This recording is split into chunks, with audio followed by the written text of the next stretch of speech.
Hello guys, my name is Vipul Kumar Pandey. और कल हम लोगों ने शार्ट पिच फैक्टर पढ़ा था। तो पिच फैक्टर में बताया था pitch factor what definition of pitch factor. तो आज हम लोग पढ़ेंगे कि डिस्ट्रीब्यूशन फैक्टर क्या होता है। तो डिस्ट्रीब्यूशन फैक्टर, तो डिस्ट्रीब्यूशन फैक्टर क्या होता है वही आज हम पढ़ेंगे।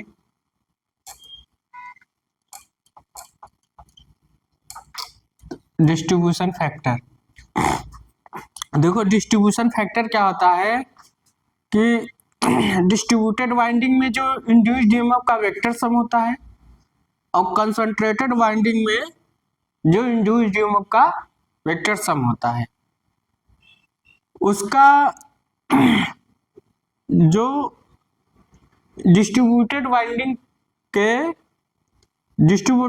होती है उसका क्या होता है, वेक्टर सम होता है जो इंड्यूस्ड ईएमएफ होता है। और जो कंसंट्रेटेड वाइंडिंग में इंड्यूस्ड ईएमएफ होता है उसका अर्थमेटिक सम होता है। तो उसका जो रेशियो होता है, मतलब डिस्ट्रीब्यूटेड वाइंडिंग का, देखो इसे लिखो induced EMF for distributed winding, induced EMF for distributed winding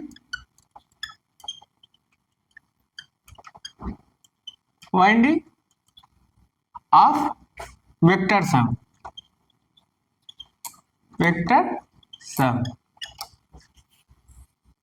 and induced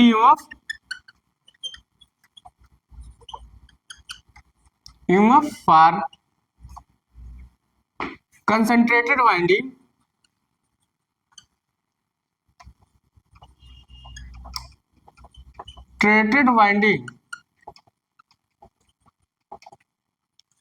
concentrated winding of arithmetic sum,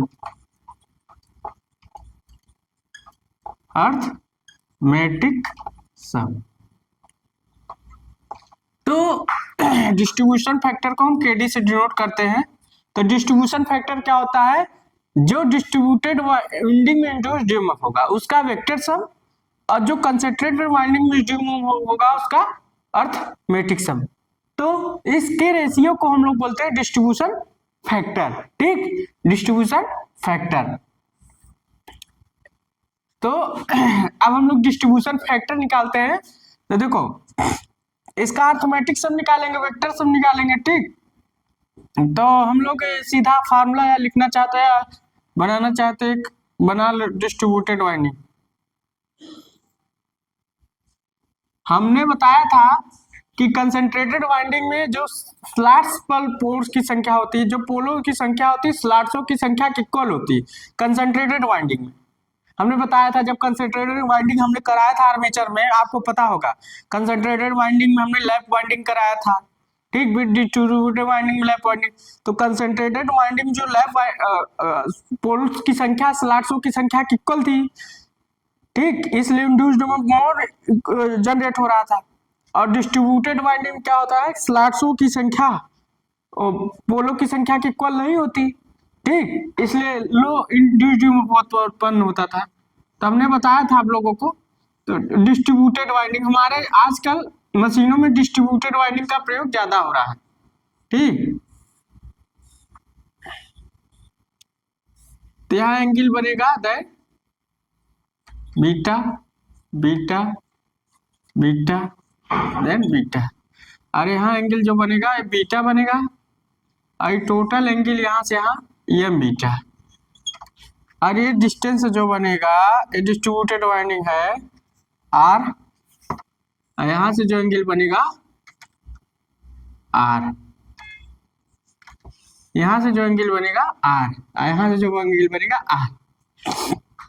तब हम केडी इक्वल टू क्या लिख सकते हैं, 2r sign 2r sign M beta बटे 2 अपान 2r एम साइन बीटा बटे 2। 2r से 2r cancel हो गया, तो के डी इक्वल टू क्या आ गया, साइन एम बीटा बटे 2 अपान एम साइन बीटा बटे 2। तो ये फार्मूला हो गया, आप लोग इसको डाल लीजिए। तो ये वेक्टर डायग्राम बना लीजिएगा।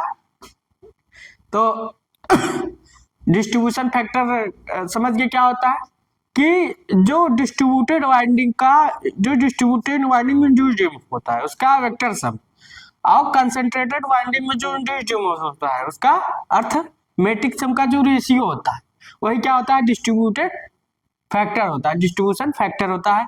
तो इसका फार्मूला निकल गया के D equal to sine M beta बटे 2 अपान एम साइन बीटा बटे 2। तो बीटा क्या होता है, स्लैट्स एंगल होता है, स्लैट्स एंगल इसको बोलते हैं, लिख सकते हो स्लैट्स एंगल, स्लैट्स एंगल। अभी हम लोग निकालेंगे slate concentrated winding distributed winding लेंगे तो उसमें निकालेंगे कि स्लैट्स एंगल क्या होता है। पहले आप लोग इसको लिख लीजिए। तो ए डिस्ट्रीब्यूशन फैक्टर होता है, तो इसको आप लोग उतार लीजिए।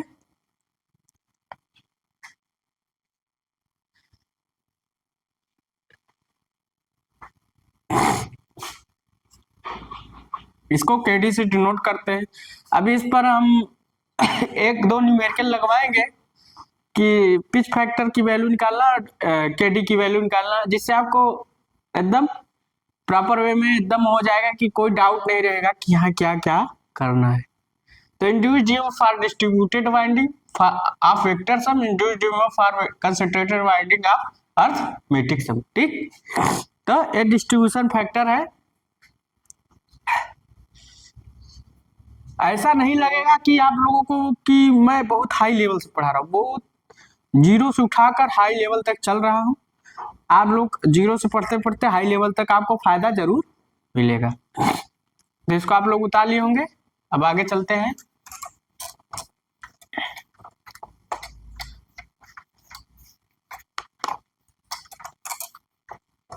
अब देखते हैं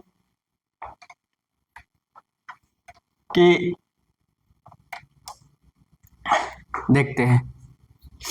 अब हार्मोनिक, अब यहाँ लिख सकते हो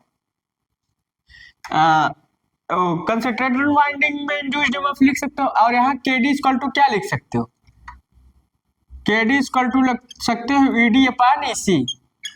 मतलब कंसंट्रेटेड वाइंडिंग में डिस्ट्रीब्यूशन वाइंडिंग में इंड्यूस्ड ईएमएफ और कंसंट्रेटेड वाइंडिंग में इंड्यूस्ड ईएमएफ ये रेशियो लिख सकते हो, या इसको ईडी इक्वल टू लिख सकते हो केडी इक्वल टू ईसी, ये रिलेशन हो सकता है।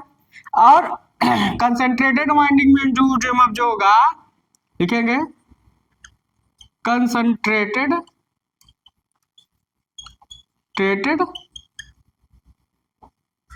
यहाँ लिखेंगे induced EMF for concentrated winding,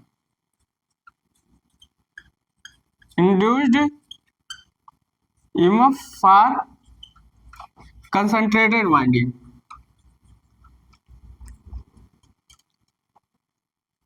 concentrated winding. और तो क्या होगा, इसी इक्वल टू क्या होगा, तो 4.44 और 5F इंटू एन। तो ये क्या हो गया, कंसंट्रेटेड वाइंडिंग इंड्यूस्ड और डिस्ट्रीब्यूटेड वाइंडिंग इंड्यूस्ड लिख सकते हो इंड्यूस्ड ईएमएफ फॉर किसके लिए, डिस्ट्रीब्यूटेड वाइंडिंग के लिए सकते हो, डिस्ट्रीब्यूटेड। ठीक, तो डिस्ट्रीब्यूटेड वाइंडिंग तो क्या हो गया, ये फार्मूले में इसी में रख दो, ईडी इक्वल टू केडी, हम केडी का मान रख देंगे, इसी का मान रख देंगे, ये क्या 4.44 4.445 इंटू एन इक्वल टू के डी। तो फार्मूला हो गया आपका। देखिए सब यही से ड्राइव हो जा रहा है, कोई ऐसा नहीं लग रहा है कि नहीं नहीं नहीं ऐसा बहुत सब आपकी रिसर्च और सोच का तरीका होता है कि आप कैसा पढ़ रहे हैं और पढ़ाने वाला कैसा है। तो देन छोटी छोटी बातें बड़ी बड़ी बातें हो जाती हैं कभी कभी फार्मूलों में। देखिए तो आपके लिए फार्मूला हमने इसको नोट डाउन कर लीजिए आप लोग।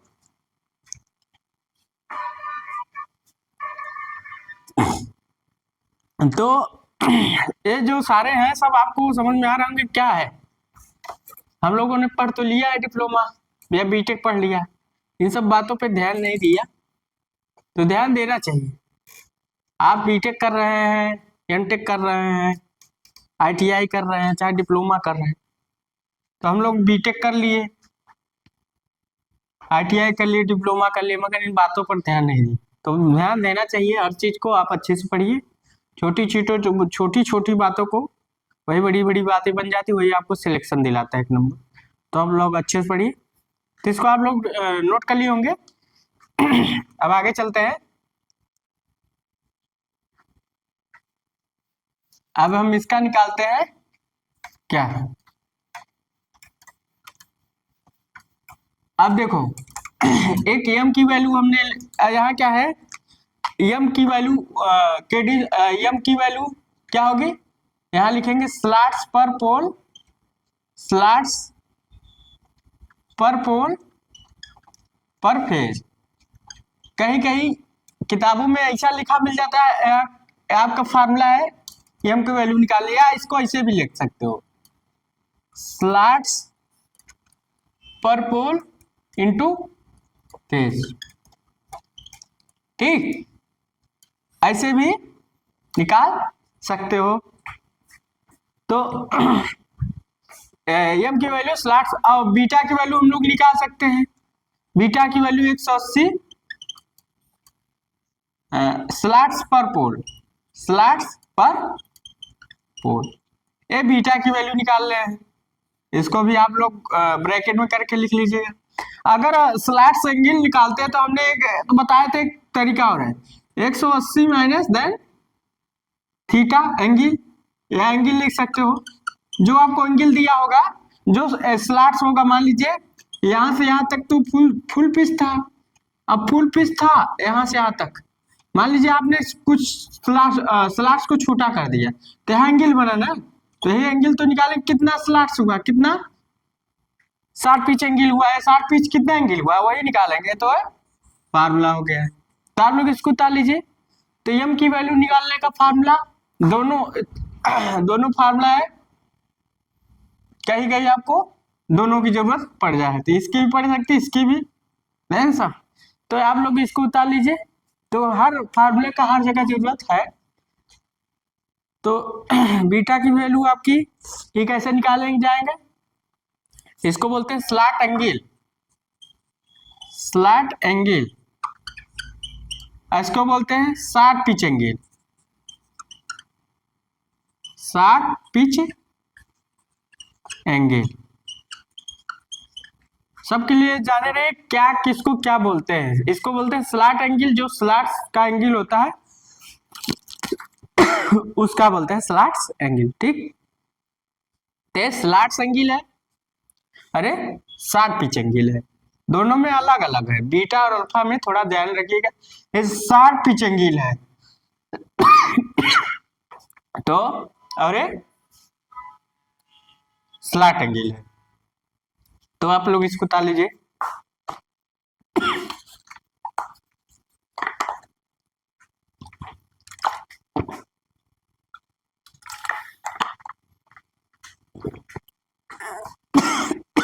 मशीन तो आप पढ़े होंगे, सोचिए कि क्या हम लोग इसको नहीं पढ़े, हर चीज पढ़ा करिए, ताली होंगे। अब आगे चलते हैं। अब देखते हैं हार्मोनिक डिस्ट्रीब्यूशन फैक्टर, हार्मोनिक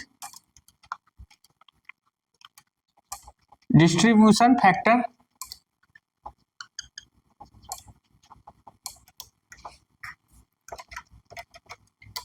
जितना मुझसे होगा उतना एफर्ट दूंगा आप लोगों को। हार्मोनिक डिस्ट्रीब्यूशन फैक्टर, तो इसका फार्मूला आप लोग लिख सकते हैं के D N equal to sine N M beta बटे 2 upon M sine N beta बटे 2, ये फार्मूला हो गया। और एन क्या है? एन हार्मोनिक है, लिख सकते हो एन हार्मोनिक, एन हार्मोनिक। जैसे पिच फैक्टर में लिखाया था, तो एन की वैल्यू कुछ भी हो सकती है, आप लोग लिख सकते हैं 1 2 3 4 एंड डाट सो ऑन।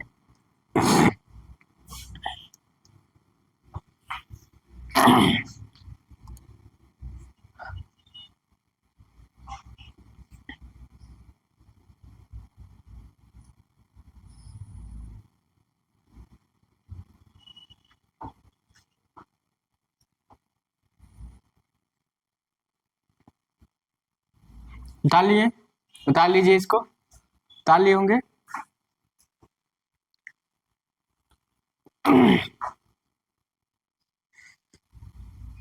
अब आगे चलते हैं।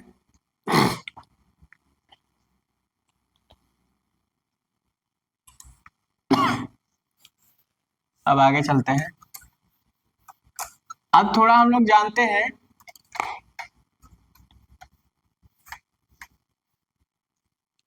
कंसंट्रेटेड वाइंडिंग और डिस्ट्रीब्यूटेड वाइंडिंग, इसलिए हम बताना चाहते हैं कि कुछ तो देखिए, कंसंट्रेटेड वाइंडिंग,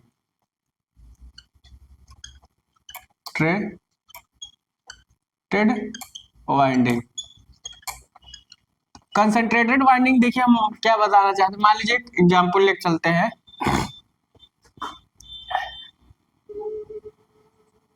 मान लीजिए 6 स्लैट्स होंगे,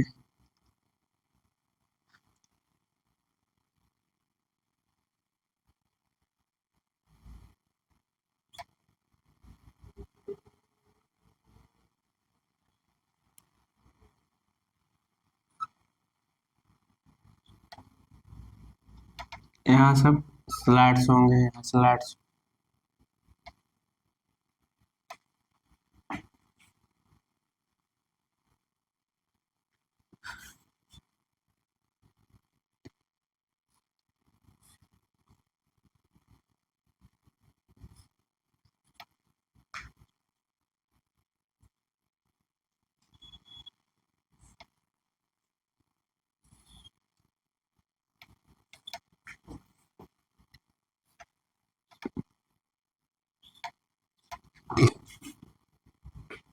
और यहाँ एनएस पोल्स होंगे।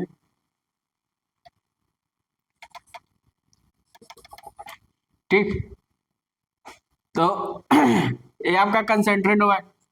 तो टोटल नंबर ऑफ स्लैट्स अगर लिखेंगे, कोई रोटर बना दिया है तो उसमें स्लैट्स हैं, सब इसको बोलते हैं स्लैट्स। ठीक, टोटल नंबर ऑफ स्लैट्स कितने हैं? 6 हैं। 1 2 3 4 5, छठे नहीं, 2 2 4 5, एक और बना दो, छोटा ऐसे बना लो। यहाँ भी एक 6, तो 6 स्लैट्स हैं। और टोटल नंबर ऑफ पोल्स कितने हैं? 2 हैं। नंबर ऑफ फेज कितने हैं? 3 है। तो अब इसमें यम की वैल्यू निकाल, अब इसमें क्या है, यम की वैल्यू निकाल लो, स्लॉट पर पोल पर फेज। तो स्लॉट 6 है, हमने एम की वैल्यू का फार्मूला लिखाया था स्लॉट्स पर पोल इंटू फेज लिखवाया था। स्लॉट्स की वैल्यू 6 है और पोल्स की वैल्यू 2 है, फेज की वैल्यू 3। मान लीजिए 3 फेज अल्टरनेटर हम लिए हैं, तो उसमें जो स्लॉट्सों की संख्या 6 है, पोल्स की संख्या 2 है और नंबर ऑफ फेज 3 है। तो कितना निकला? 3, 3 से 3 कट गया 1। तो m की वैल्यू 1 है। अगर m की वैल्यू 1 है तो समझ लीजिए वाइंडिंग कंसंट्रेटेड वाइंडिंग है। अगर m की वैल्यू 1 है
तो यहाँ क्या है कि कंसंट्रेटेड वाइंडिंग, यानी कंसंट्रेटेड वाइंडिंग क्या है?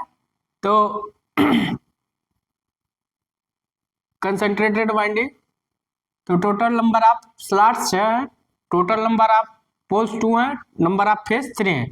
तो m की वैल्यू क्या है? हम जानते हैं स्लॉट्स पर पोल पर फेज, तो m की वैल्यू जो है 1 है। अगर 1 है तो वाइंडिंग कंसंट्रेटेड वाइंडिंग कहलाएगी। वाइंडिंग क्या कहलाएगी? कंसंट्रेटेड वाइंडिंग कहलाएगी। कौन सी वाइंडिंग कहलाएगी? कंसंट्रेटेड वाइंडिंग कहलाएगी।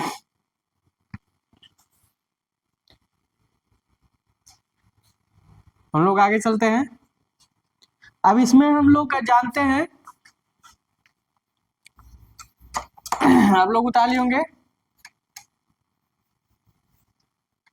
अब इसमें हम slot angle and slot span,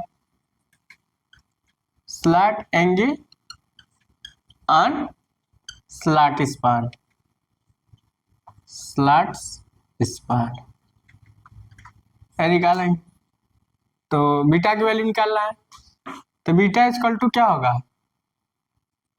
pi equal to जी, और जी का स्लॉट्स पर पोल होता है ऐसा आप लिख पी, तो पाई पी अपान इंटू एस हो जाएगा। ये फार्मूला हो गया।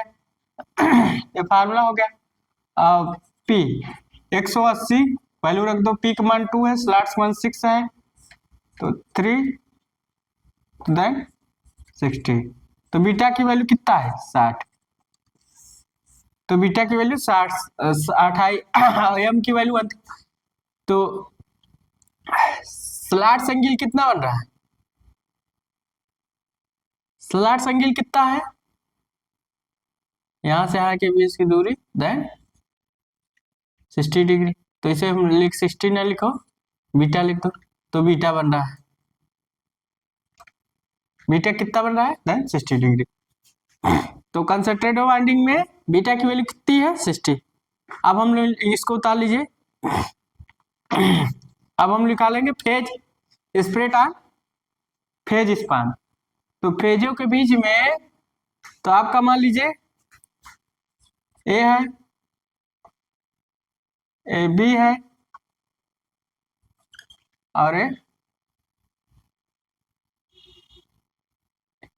कुछ भी मान लीजिए, कोई भी फेज, ए बी है एंड ए सी है, और यहाँ ए डैश है और ए बी डैश है और ए सी डैश है। तो आपका फेज, एक फेज ए है, दूसरा ए है, तीसरा है। तो फेजों के बीच का डिस्टेंस कितना होगा? Phase spread on phase span आया, स्लॉट्स एंगल हमने निकाले, slots angle and slots span. ये चाहे स्लैट स्पान कहिए चाहे स्लैट एंगल कितना होना देन 60 डिग्री। तो ये आपका स्लैट एंगल निकला। अब हम फेज स्प्रेड निकालेंगे। फेजों के बीच में कितनी डिस्टेंस है, आप लोग इसको उतार लीजिए।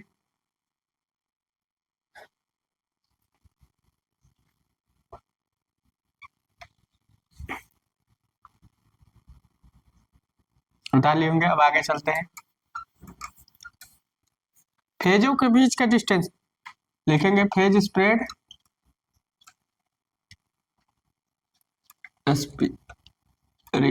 फेज स्प्रेड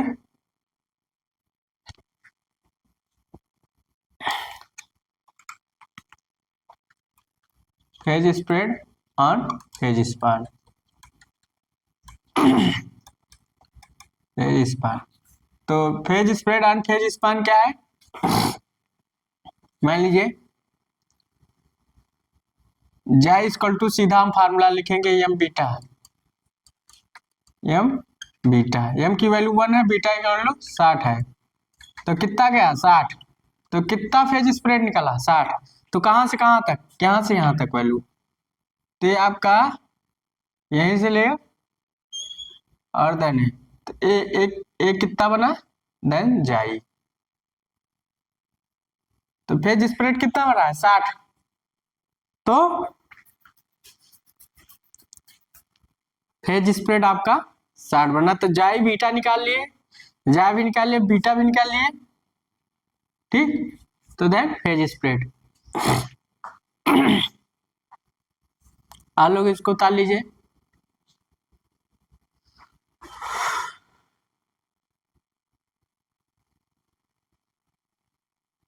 तो नहीं फेज स्प्रेड निकाल ली। तो ये कंसेंट्रेटेड वाइंडिंग चल रहे हैं। तो कंसेंट्रेटेड वाइंडिंग का अब concentrated winding full pitch induced DMF निकाल सकते हैं और शॉर्ट पिच इंड्यूस्ड डीएमएफ।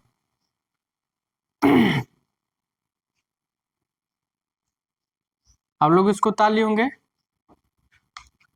आप यहां लिख सकते हैं induced EMF for concentrated winding full pitch. Concentrated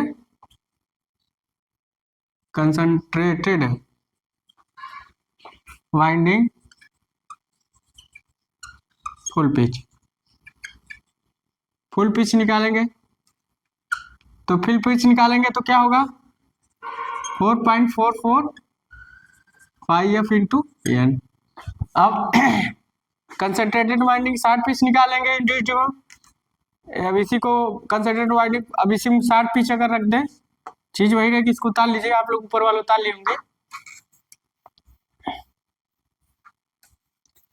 अब इसी में लिख दें, ये उतार लीजिए। अब इसी को हम अगर इसको उतार लीजिए फुल पिच। अब इसी जगह हम अगर रख दें 60 pitch individual for concentrated winding full pitch. अब क्या निकालते हैं, अब हम लोग निकालते हैं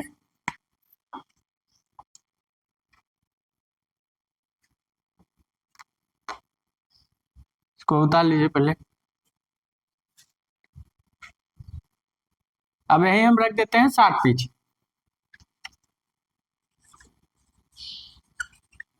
60 पिच 60 पीस रख देते हैं। तो 60 पीस रख देते हैं, सब कुछ वही रहेगा। यहाँ के पी लिख लेंगे। तो concentrated winding 60 piece, concentrated winding full pitch. अब हम डिस्ट्रीब्यूटेड वाइंडिंग चलेंगे।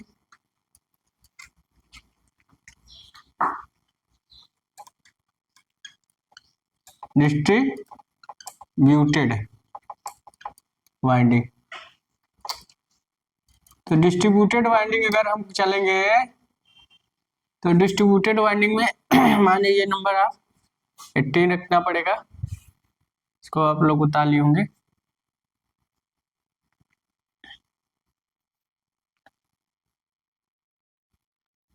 तो इसको हम बनाते हैं आप लोग इसको उतार ही लिए होंगे।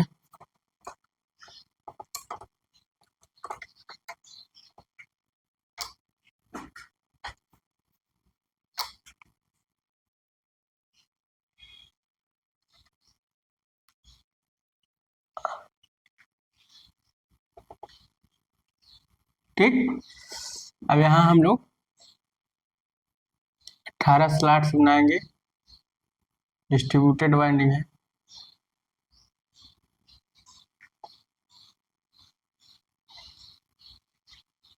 हम लोगों ने लिखा था डिस्ट्रीब्यूटेड वाइंडिंग कंसंट्रेटेड वाइंडिंग फायदा क्या है, क्या होता है, सब लिखा चुके हैं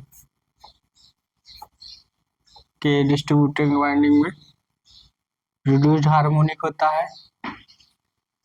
18 स्लॉट्स बनाना है। एक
यहाँ पोल्स बना सकते हैं। ठीक,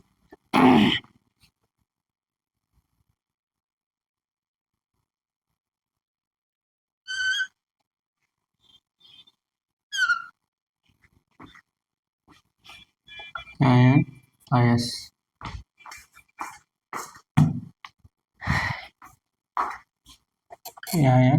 IS यहाँ से डिवाइड कर दो। अब 3 फेज का, एक फेज है, 1 2 3, एक फेज है, एक फेज हो गया, 3 का फेज बनाते हैं। एक फेज है, फेज है। तो टोटल नंबर ऑफ स्लॉट्स 18 है। तो टोटल नंबर ऑफ स्लॉट्स कितने हैं? 18। Total number of poles 2, number of phase कितने हैं? नंबर ऑफ फेज, तो नंबर ऑफ फेज में आपके देन नंबर ऑफ फेज आपके कितने, देन 3। तो एम की वैल्यू निकाल लो, स्लॉट्स अपॉन पोल इंटू फेज। तो स्लॉट्स की वैल्यू 18, पोल्स की वैल्यू 2, फेज की वैल्यू 3, 3 छाक 18, मतलब एम की वैल्यू 3 है, मतलब एम की वैल्यू 1 से ज्यादा है। अगर एम की वैल्यू 1 से ज्यादा है तो वो डिस्ट्रीब्यूटेड वाइंडिंग आएगी, डिस्ट्रीब्यूटेड वाइंडिंग कहलाएगी। तो यहाँ पता लग रहा है कि अगर एम की वैल्यू, आप लोग उतारते भी जाइए कि एम की वैल्यू अगर 1 से ज्यादा है तो देन वाइंडिंग डिस्ट्रीब्यूटेड वाइंडिंग कहलाएगी। आप लोग इसको उतार लीजिए।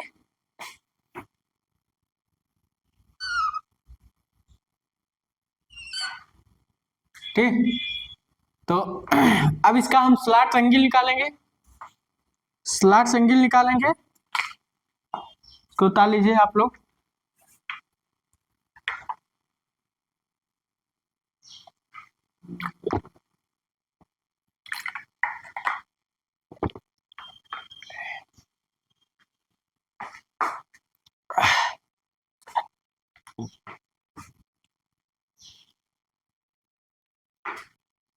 तो डिस्ट्रीब्यूटेड वाइंडिंग का हम लोग को पता चल रहा है कि अब हम स्लॉट एंगल निकालेंगे, स्लॉट स्पान। तो उतार लिए होंगे आप लोग।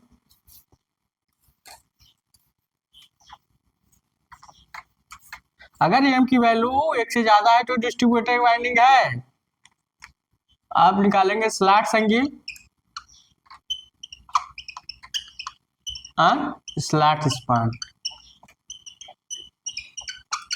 चाहे स्लॉट स्पान मतलब स्लॉटों के बीच की दूरी। तो बीटा इक्वल टू हम क्या जानते हैं, पाई पी लिखाए थे इसके पहले वाले form, pi P upon is 180 into P की वैल्यू रखो 2, स्लॉट 18, कितना रहा 20, तो बीटा की वैल्यू 20। अब फेज स्प्रेड निकाल लो, तो यहां से 20 डिग्री बनेगी, कितना बन रहा है, देन ये बीटा बन गया, साइज बनाओ, देन बीटा बन गया आपका। अब phase spread on phase span, तो phase spread on phase span की बात करें तो तो क्या है, तो जा equal to M beta, M की वैल्यू 3 आई थी, बीटा की वैल्यू 20, 10 60 डिग्री, इसमें भी जा की वैल्यू 60 है। तो यहां से चलेंगे और 3 1 2 3 पर खत्म कर दें, देन ए जाए बना, देन 60। तो बीटा जाए निकाल लिए। अब 20 डिग्री बनी, तो फेज स्प्रेड यहाँ बनेगा, बहुत ज्यादा दूर नहीं है, 120 हो जाएगा। तो यहाँ हम लोग यहाँ बनाते, यहाँ बना, ठीक, आपका जाए यहीं बना है, बहुत ज्यादा दूर नहीं बनाना। तो फेज स्प्रेड क्या होता है, फेज स्पान क्या होता है, तो हम लोग जान लिए, इसको आप लोग उतार लिए होंगे, उतार लीजिए, याद रखिएगा। ठीक, याद रखिएगा।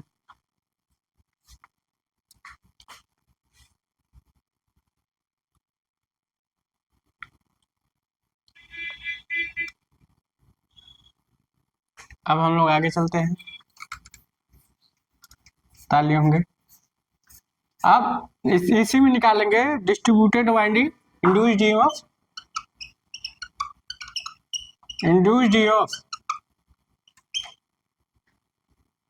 Induced EMF for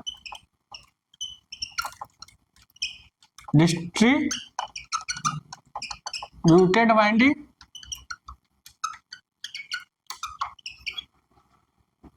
full pitch. तो यहाँ क्या निकालेंगे 4.44 एफ इंटू के डी। अब यही 60 पिच के लिए निकाल लें, सेम वही रहेगा, यहाँ लिख देंगे 60 पिच। 60 पिच के लिए क्या होगा, तो 4.445 एफ इंटू के डी इंटू के पी, ठीक। तो देन फार्मूला हो जाए, इसको उतार लीजिए।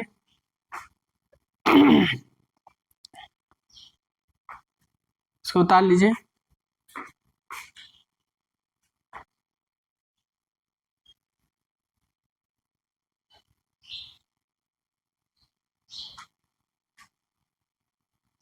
हमने लिखा दिया। अब डिफरेंस, कल डिफरेंस जानेंगे क्या है डिफरेंस, इसको आप लोग उतार लीजिए।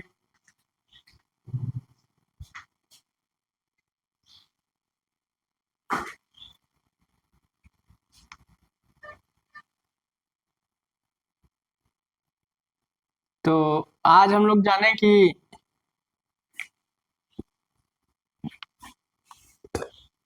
डिस्ट्रीब्यूट कंसंट्रेटेड वाइंडिंग क्या होती है। कल इसके बारे में डिफरेंस पढ़ेंगे कि कंसंट्रेटेड वाइंडिंग क्या प्रॉफिट है, क्या लाभ है, डिस्ट्रीब्यूटेड वाइंडिंग में क्या लाभ है, क्या प्रॉफिट है, क्या डिफरेंस है कंसंट्रेटेड वाइंडिंग में डिस्ट्रीब्यूटेड वाइंडिंग।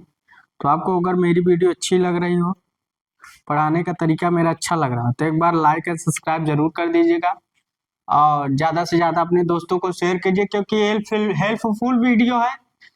और बस आपको एक बार लाइक और सब्सक्राइब करना है और अपने दोस्तों के साथ शेयर करना है।